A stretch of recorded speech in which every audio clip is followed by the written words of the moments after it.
Hey everyone, welcome back to another video. Today we have the Inuyasha figure with Tetsaiga where he is jumping forward, a figure I've wanted for a very long time. I've done pretty much all of the figures at this point on the channel, and the ones I haven't I'll be opening over the next couple of weeks.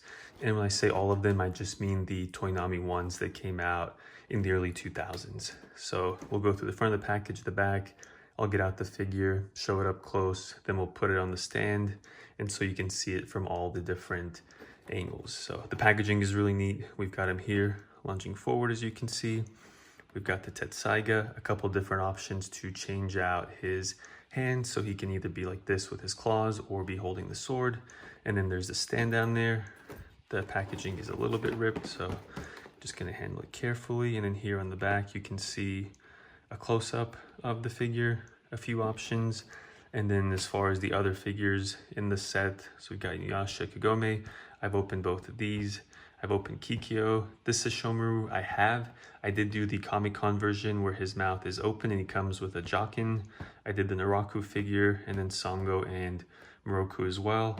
I've got Koga upstairs, so I'll do him probably either the one after this or the one after that. I'm either gonna do human form Inuyasha or Koga next. And then Kagura, I did her figure as well. So there's a whole playlist on the channel. If you're interested in these, you can go and see them. So now we're gonna go ahead and get this opened up.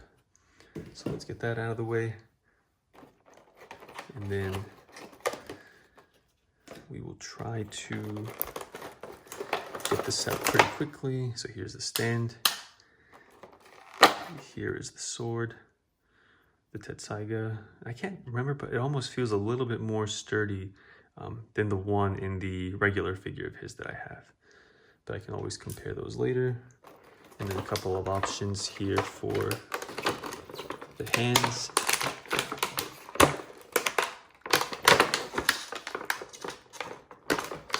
So I'll set those off on the side. And then there's just a little tie in the back, which we will loosen. And then get the figure out so we can see the details. I've always enjoyed these. They're great to display on a shelf.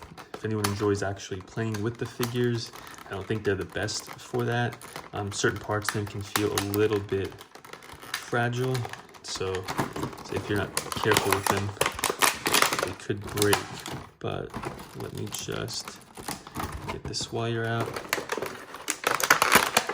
Perfect. And then there's the figure. So we'll set him down, get this out of the way, and then we'll keep the card. I might just end up hanging on to that. Let's push that out of the way. And then here is the figure up close. So I think they've done a great job on his face. You can see his claws there. His hair is done well, how it's flowing back in the wind. This one did not come with the regular Tetsaiga, just the large version, so that's a nice touch there. And usually these come out, the sheath does, but in this one it's just built into the plastic, which I think is a good touch. It's one less thing to fool with on the figure. And I did have a little bit of an issue on the Sesshomaru one. I'll show you that when I do the video. But here we can see the thicker pant material is hollow, so the figure is nice and light. Nice details here, nice pop of white. You can see the stitching details. You can see the claw there. And there's the figure from the back. You can see his ears and the hair. And then right here is where he will go on the stand. So I'll show you that. So there he is up close one more time. And then I'll go ahead and swap out the hand and put the Tetsaiga in. And then I will show that in just a second. Okay, so here's the figure with the Tetsaiga in the left hand. So you can see this one is closed. We left the back hand still open. And so this is one way to pose the figure. And then I will go ahead and swap out the hands again, where the front will just be the open claw. And then the back, he will be holding the Tetsaiga. Here's the figure with the sword in the right hand in the back. And I think I prefer this way over the other way, but I'll probably just end up posing him a couple different ways, and then might even end up switching it up every now and then. So there it is from the front, and then just kind of show it here from the side, right there in his hand. And then I'll go ahead and place him on the stand and lower the camera so you can see him up close. Here is the figure when he is down on the stand. And it just goes right into the back of his foot. And then we just set him right up. And I just think that looks so cool. I need to get one of those things that spins the figure around, you know, so when I've got the camera on him, you can see it from all angles, but I don't think this is too bad. Even from this side, figure looks great. And then this just makes a little bit of a pop sound when it goes into the bottom of his foot. And just be patient with it if you're doing it too. Just takes a few minutes.